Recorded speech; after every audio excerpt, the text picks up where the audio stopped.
Aujourd'hui, on va faire une vidéo sur la protection du cabinet et du praticien. Bonjour, je m'appelle Solange Tissard et j'accompagne les personnes qui souhaitent être épanouies dans leur vie professionnelle en exerçant le métier de magnétiseur. Dans cette vidéo, je vais vous faire découvrir une partie, un petit morceau de la formation Développe tes dons de guérison. Allez, à nous! Dans cette vidéo, dans ce cours, on va parler de la protection de ton cabinet et de toi. Alors, dans ton quotidien, je dirais qu'il est souhaitable, par exemple, moi je le fais avant chaque consultation, donc je le fais tous les jours. Je consulte l'après-midi, donc je le fais en début d'après-midi avant que mes patients arrivent, que mes clients arrivent. Je fais brûler de la sauge blanche, de l'encens tout simplement, et je le fais pas bêtement, je le dis pour purifier mon cabinet et pour protéger toutes les personnes qui y passent et qui y viennent. Voilà, et pour nettoyer mon cabinet. La protection et le nettoyage. Soit je le refais demain avant de commencer ma journée, ou soit je le refais une fois ma journée terminée. Et je refais la même chose avec l'encens, avec mon bâton d'encens, de sauge blanche. Mais il est préférable de le faire avant de commencer. Si tu ne l'as jamais fait, de faire un nettoyage avec ton pendule.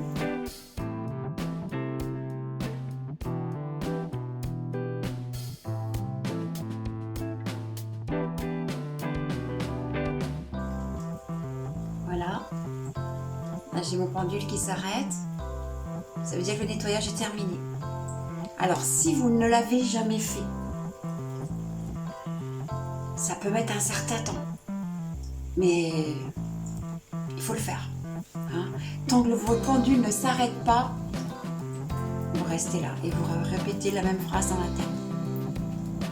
Voilà, donc ça c'est à faire régulièrement. Moi, je le fais, comme je reçois du monde dans mon cabinet, je devrais le faire tous les jours. Alors, si j'ai fait du magnétisme, je le fais sur moi pour me nettoyer avec mon pendule. Par exemple, je ne vais pas dire nettoyer la maison de mon cabinet, je vais dire de me nettoyer et de me purifier. Je le fais à chaque fois. D'accord ? Pour pas prendre, en fait, pour pas avoir tout le négatif de tous les gens qui passent ici, de pas me le prendre. Alors, j'ai aussi autrement, autre que le nettoyage, il y a aussi la protection. Je vais avoir une veilleuse, une neuvaine, c'est-à-dire une grosse bougie que j'allume régulièrement. En fait, il faut veiller à avoir les 4 éléments.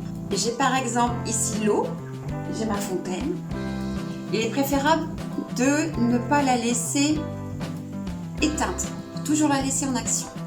Et je vais la mettre côté nord. Alors là, je vais vous dire, c'est un mélange de protection et c'est un mélange de feng shui. Pour que votre cabinet fonctionne en fait, pour que la prospérité. Donc ici, j'ai mon Bouddha. J'ai la terre ici. J'ai une plante, alors vous voyez pas, mais là-bas j'ai une très grande plante.